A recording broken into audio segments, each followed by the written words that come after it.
This session is about how we can fulfill some of our mission by establishing national scientific committees within national committees of ICOMOS, something which is already well underway in certain committees around the world, but we're certainly looking to encourage more. So in order to do that, I'm going to talk a little bit about the status of the committee, the International Scientific Committee, just 5 minutes.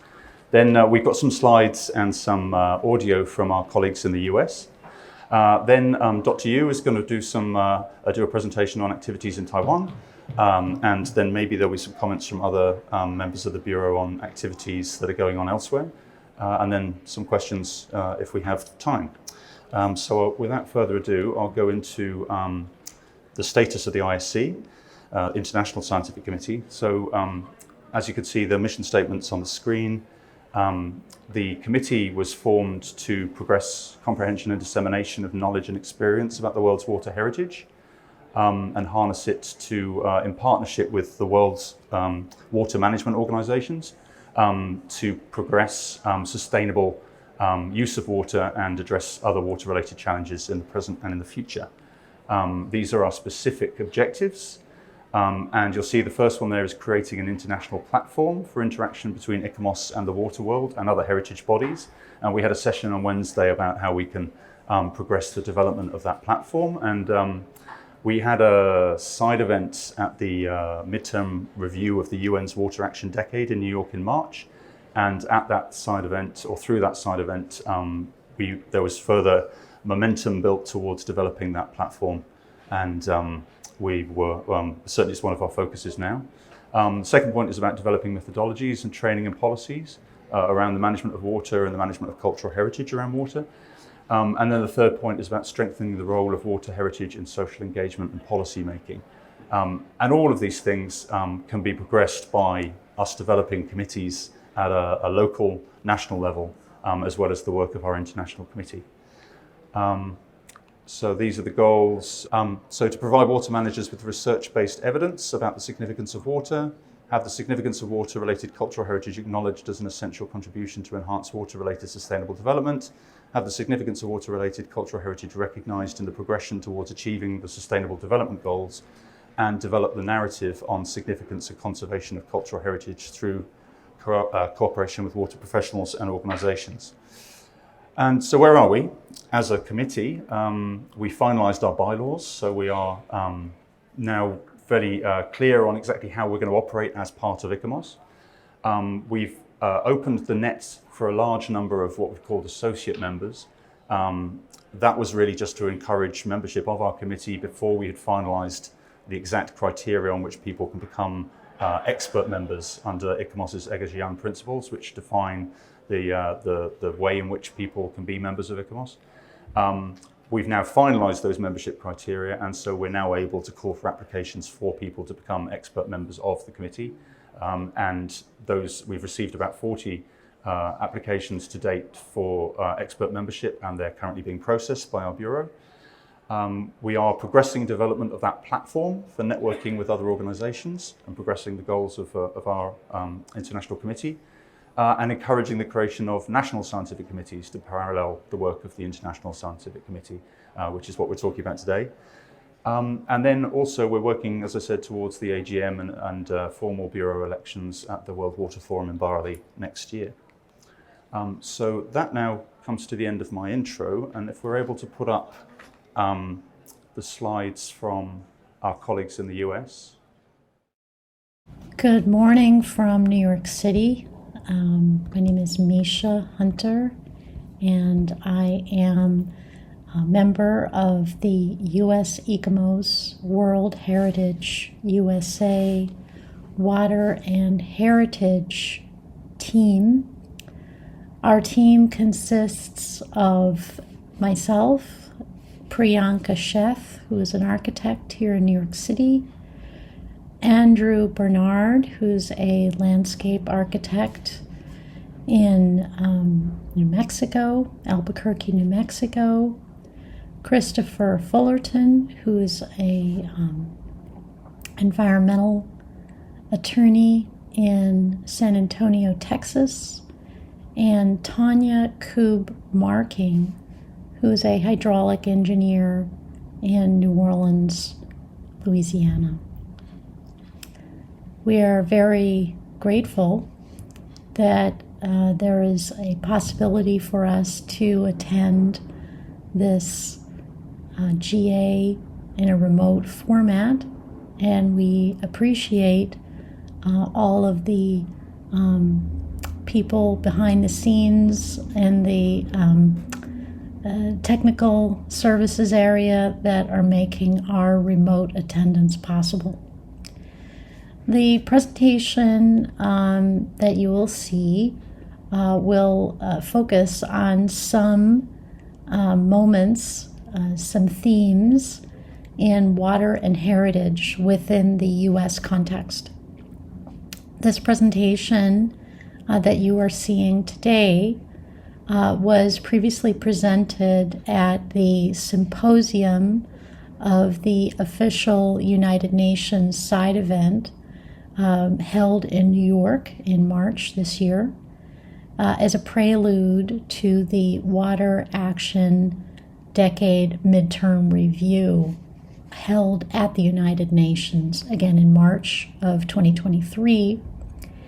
And the themes that are presented in this slide selection are topics that are included in the United States Compendium for Water and Heritage in the United States that our team is preparing. One of the first thoughts that came to mind in making this presentation was what are some of the vision and also challenges that we have to try and bring together the water community and the preservation community, because ultimately that's really the vision that we have.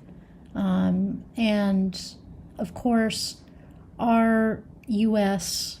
Water Heritage team is a national committee or a national working group that is a subset of the ICOMOS International Scientific Committee on Water and Heritage, and I believe that my colleague Ian will be sharing with you all a little bit about the ISCWater.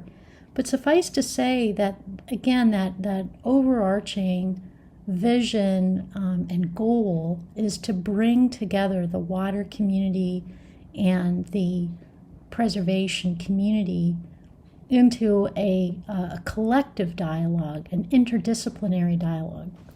So before we can get to that, I think it's always helpful to identify what some of the problems are to having that vision be realized. And so I identified sort of two silos or baskets, if you will, where these kinds of problems can be divided into. So the first silo, I think, is really an academic and perception silo. Between the water community and the preservation community, there really is no common language or educational background. There's nothing shared really in this regard. We also know that within both disciplines, there are multiple sub-disciplines, and there can certainly also be territorialism. Third, there can be a fear that a preservation priority may not be sympathetic with a water management priority, or vice versa. And the fear that the preservation, protection, and regulatory mandates can add unnecessary burdens to the water design, management, implementation process, and could cost more money, which usually no one is interested in.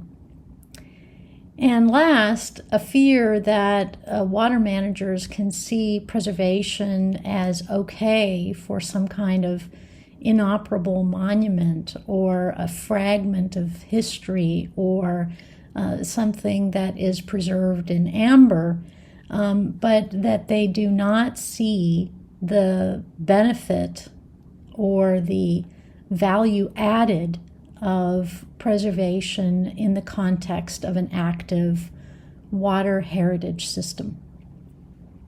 And the second silo I would consider is the regulatory and funding silo. So here, both disciplines, water and preservation, must adhere to unique regulatory and agency mandates. Both disciplines experience limited mandatory opportunities for interagency and interdisciplinary dialogue and shared decision-making. And as we know, at the end of the day, negotiations require face time, require people to know each other, hopefully, for a period of time and have trust. So if we don't have these dialogues and shared decision-making opportunities, there can be limited opportunity for that trust building to occur. We also know that both disciplines have disparate funding and institutional priorities, and certainly that water managers may not employ historic preservationists in-house, and likewise, preservation agencies may not employ engineers in-house. So we can see that there are a lot of different kinds of divides that separate these disciplines and really are very, very challenging to allowing these kinds of interdisciplinary dialogues that we wish to occur. I will present a few slides on behalf of my colleague, Priyanka Sheth. One thing that she really wanted to bring to the table when we're talking about water and heritage is the interface with design, and specifically in the area of daylighting streams, which is really quite an exciting topic. We're seeing this occur around the world, and we're certainly seeing this occur in multiple situations in the United States, from Michigan, Indiana, Washington, California, New York, Illinois. So, it's really an exciting momentum-building exercise wherein a historic watercourse that had been buried, perhaps due to road development or other kinds of activities, really then is uncovered again. That daylighting could hopefully be a way to uncover and expose that concealed watercourse. And this could be a river, it could be a stream, it could be stormwater drainage, but some way of revitalization and communicates in a way that is either architectural or cultural. And that my understanding of the architectural restoration is actually really exposing that watercourse to the open air.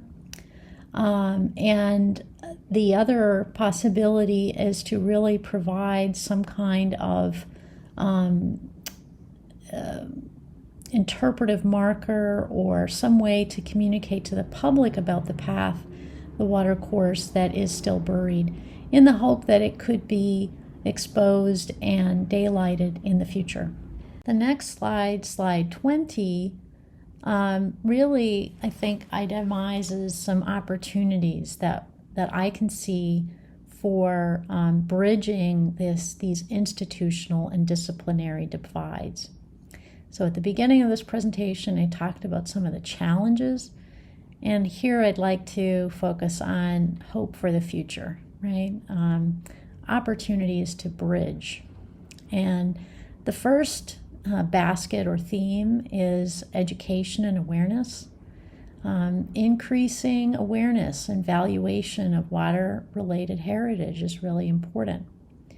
Second, promoting understanding of water-related heritage as living assets for the future. And I know my colleague Henk speaks very passionately about this with regards to the living assets, how many people around the world rely upon water-related heritage, whether in spate irrigation or terraced irrigation systems around the world, that their livelihoods depend upon these living asset water-related heritage systems to work and provide for their food supply. So it's direct correlation of water-related heritage and living asset.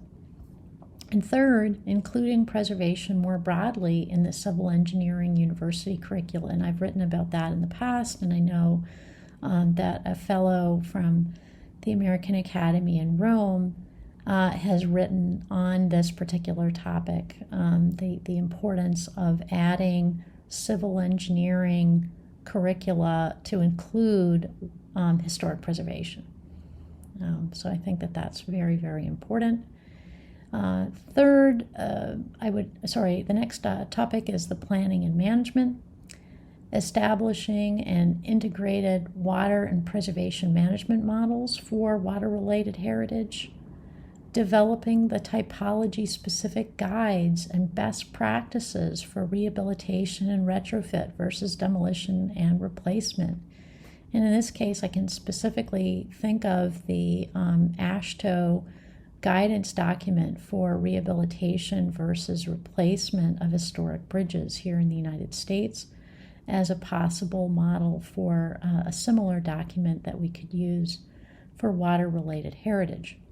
And next, establishing typology-specific best practices and learning tools for water-related heritage, including traditional knowledge. And the next theme is sustainability and design, integrating water-related heritage in the Sustainable Development Goal 6, or SDG 6, and encouraging interdisciplinary dialogue on the nexus between water-related heritage and climate change mitigation and adaptation. So I'd like to say thank you again for this opportunity to present, and I hope that you all continue to enjoy a very successful conference in Sydney. Thank you.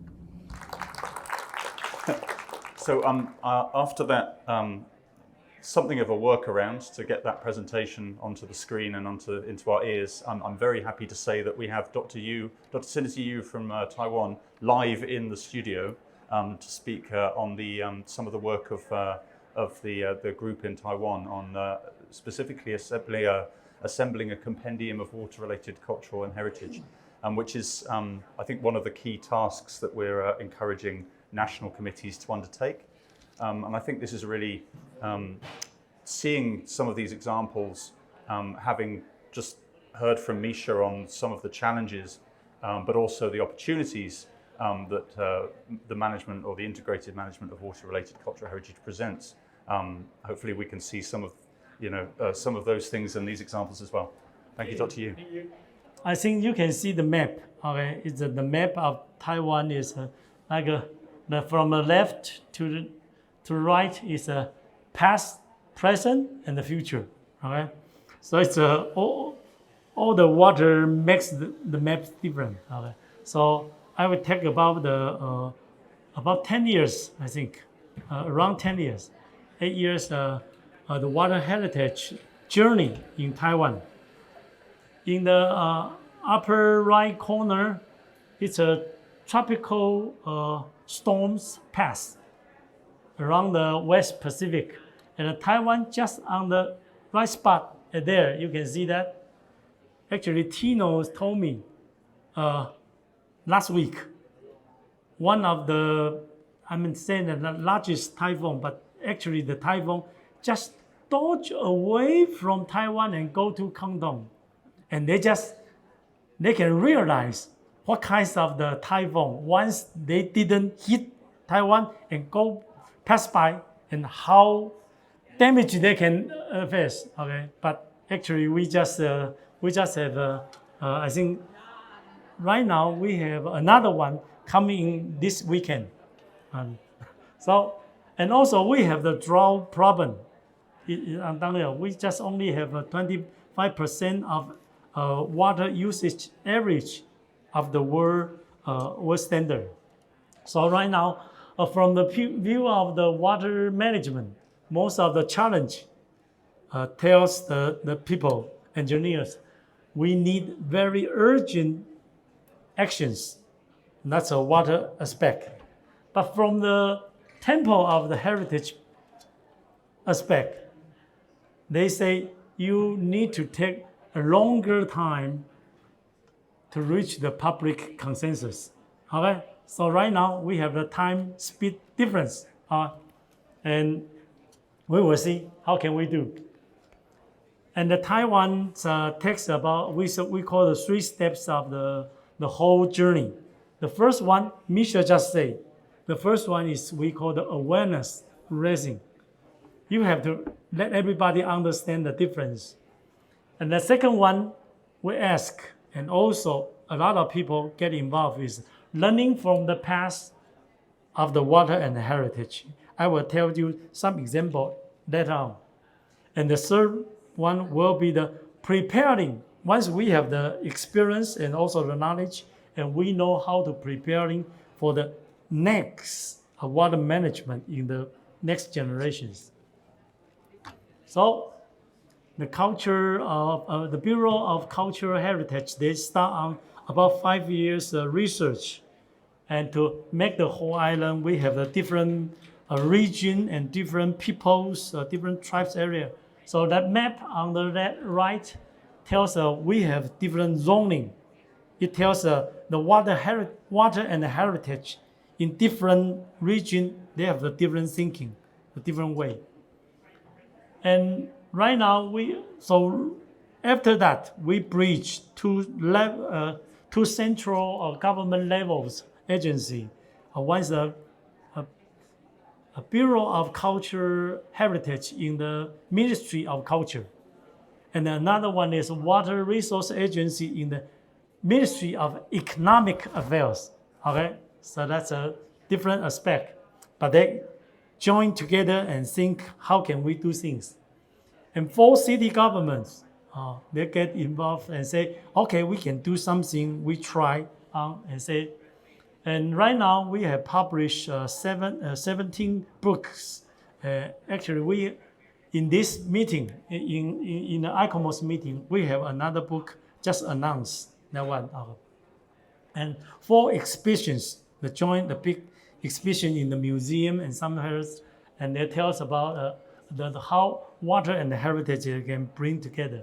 So right now we have this kind of the result we already have. And then I will talk about some example we already have. One is in the new Taipei City, we call it Sinake.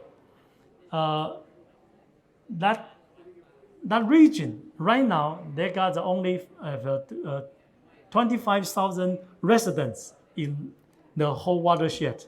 But in next 10 years, there will be around 130,000 new residents will come in. It's a big new town development. And the old residents, they didn't want the newcomer, just neglect the history and then make the new things. Like we call Columbus in the America, okay, something like that.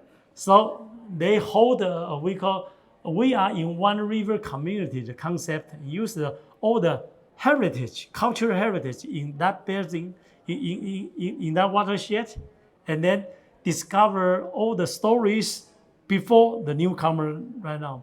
And right now, they just bring this kind of story, all things, and then when the newcomer living, they just told the story. And the newcomer will cherish the old experience in that region. So that will become a vivid example right now where we are going. And the next one also in the new Taipei City is called Xin Dian Bitan. Actually, it's the start point of the the city origin. The irrigation of the whole basin is starting from here. And also in Japanese times, they develop a very beautiful lake in that area. And right now, there's a lot of change there, but the canal, irrigation canal, the recreation lake, and also the water supply dams, everything put that together. Right now, the city government announced just last week, announced a new like a project. Say we would use this idea. Say we are in one river community and build about we call the waterless museum, the water museum along the stream, and then the whole area will be around like a 1 million population. They'll get involved, so it's a big one. Okay, it takes about I think next maybe 3 to 5 years to finish. Another one is in Taichung. They build up their water streamline in the city history. A lot of historical memorial in the city, and then link with today their projects, and a lot of citizens they cherish that kinds of change, like uncover the channel, and also build up the new we call the education center, something like that. And after that, the city mayor, ask all the different rivers. They got a university just beside of that, and they ask one river will be one university angel. They have take care, and they develop all the programs for the citizens and also for the different level of the school kids. And actually, that kinds of the practice make very successful, recognized is in 2020 to 2021, there was a drought of century in that area. And actually, we have the drought problem regularly. But at that time, one of the most important company is a semiconductor company, TSMC, okay? Once that company slow down, then it affects the world, okay? So that one make everybody nervous. And then they just think about how can we use the limited water supply to take all the purpose. So they find one example in 250 years ago. They set out the rule, and the rule, the water distribution, the ratio, just exactly they applied, and then they passed the drought. So means the knowledge really useful for the current challenge. Okay. And the next and last one example is we call the Taoyuan City pilot study. And once if you fly to Taiwan, once on your arrival, you will see the airport around. There will be thousands of lakes, the palms around there. And we call that a potential list of the water heritage in Taiwan. And actually airport is on the right corner, left corner of this. So we can see the whole things. And that kind of spot is already more than a couple hundred years ago. People living there and developed for everything. And right now, the city government also use that kind of cultural heritage, landscape heritage. They took the 3 steps revival steps for that kind of things, because once the water, they didn't use the irrigation, and then they will fill up the earth and then make the new land. So a lot of ponds just gradually disappear. So they don't want that kinds of things disappear. So they make the next generation recognize the value of this kind of things. So we already start up a lot of school education assimilations. So we have different programs to tell them what's the ponds for. Like they are not only for the irrigation, but also for recreation, for the flood protection, for everything. Okay, also for the ecological restoration. And right now, the community comes in. And after that, they try to build the international linkage with the world. So that's that's their ambitions. But I think that kind of ambitions moves this kind of journey forward. Alas, Bureau of Culture, Heritage and Water Resources, they already bridge in. We are trying to introduce another important stakeholder is called Irrigation Agency. It's Ministry of Agriculture. And also the Indigenous People Council and the Hakka Affair. It's another kind of the different, I would say, like your origin people's tribe, that kind of idea. Okay? And now we have proposed some future steps, makes a lot of things. I think in next few years, Taiwan will be a lot of examples showing up, and also say that kinds of difference, as I mentioned in earlier, the water aspect and also the cultural heritage aspect. The tempo is quite different, but actually they can work together and see we can use the experience from past and then really fit, and also they can solve the challenge in the future. So that's Taiwan's experience sharing. Thank you.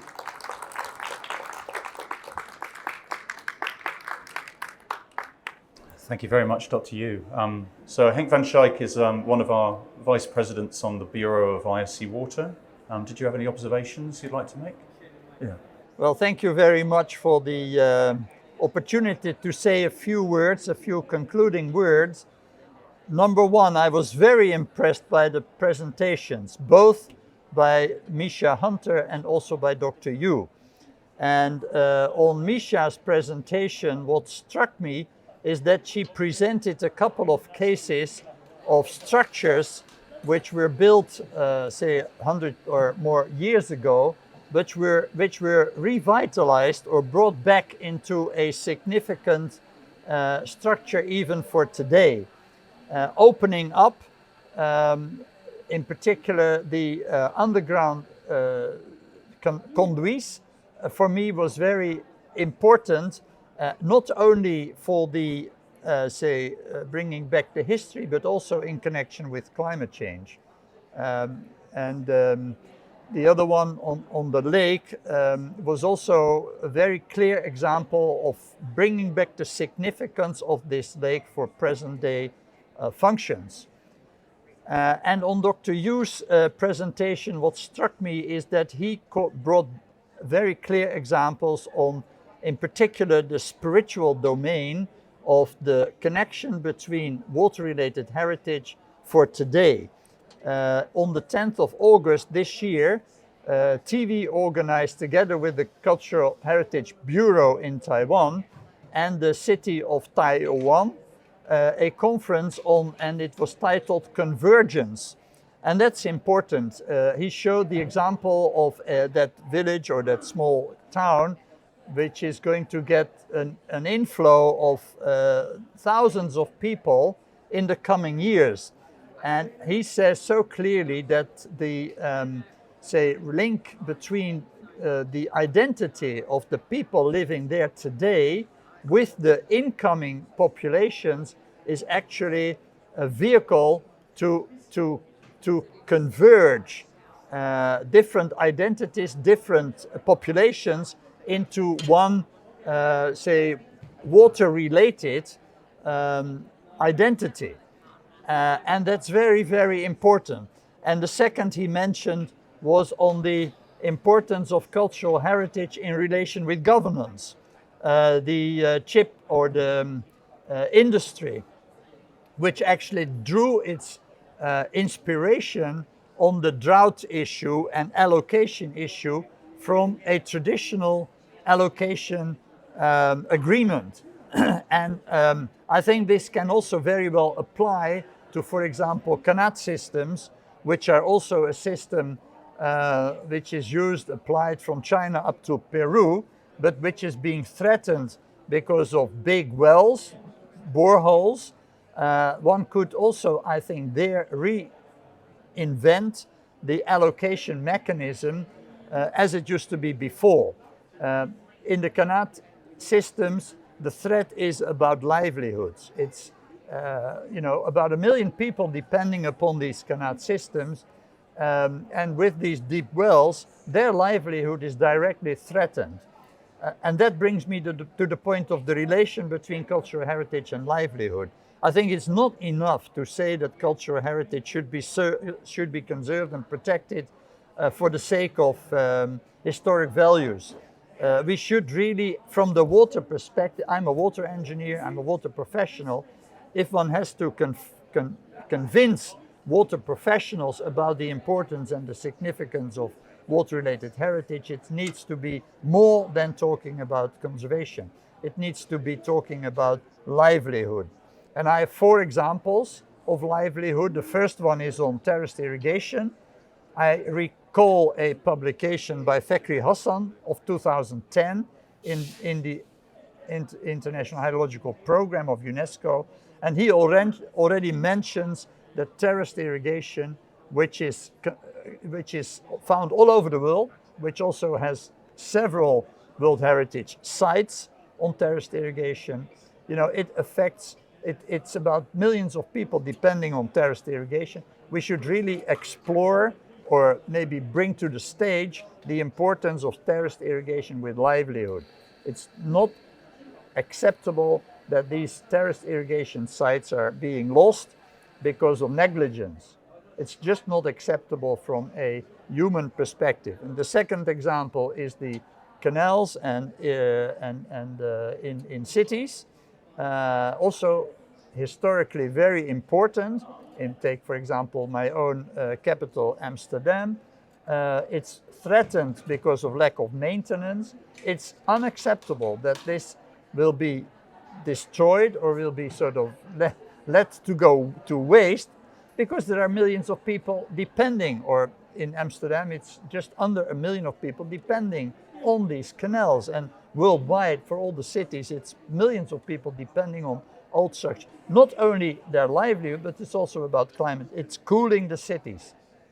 The third example is on the canals I just explained, and the fourth is on the small hydropower systems. Also worldwide, many people depend on it, but they are threatened not only because of negligence, because of economic, problems to keep them going maybe, but under our, system of neoliberal thinking, etc. But it also has to do with the ecological guidelines, which are taking preference nowadays over these systems.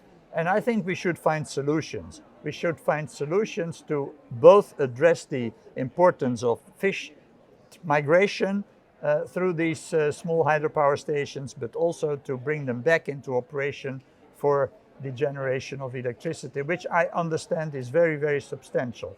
Lastly, I like to mention the Dutch water heritage deal, the heritage deal, and that is a subsidy from the government, which was recently also signed up to by the water boards in the Netherlands, and they are now also bringing to the fore examples of brooks and the landscapes, water mill landscapes, as examples to show the connection between past to present and future, with the intention eventually to develop the connection between water-related culture and heritage, water-related, into policies and guidelines, as Meisha was also talking about. So with that, I thank again this opportunity to have this discussion, and I look forward for many countries to start developing their national compendia and national examples of the relation between culture, heritage, and water as relevant for the future. Thank you. Thank you very much, Henk. I think we've had a really great view across all of the work that national committees of ICOMOS can be doing through national scientific committees within their own organizations, in parallel with the work that the international scientific committee is doing. We've seen some of the challenges, we've seen some of the opportunities, Henk talked a lot about some of these global themes that we can be looking at, and also some of the ways in which we can be doing that within national committees. So we've had some logistical challenges with this session, but we've got all the bits that we need to cobble together a package that we're then going to distribute to national committees of ICOMOS as an inspiration for the development of scientific committees on water and heritage within those national committees. And then, as Henk says, we can all travel along the Camino together. Thank you very much. I hope you have a good morning. Okay.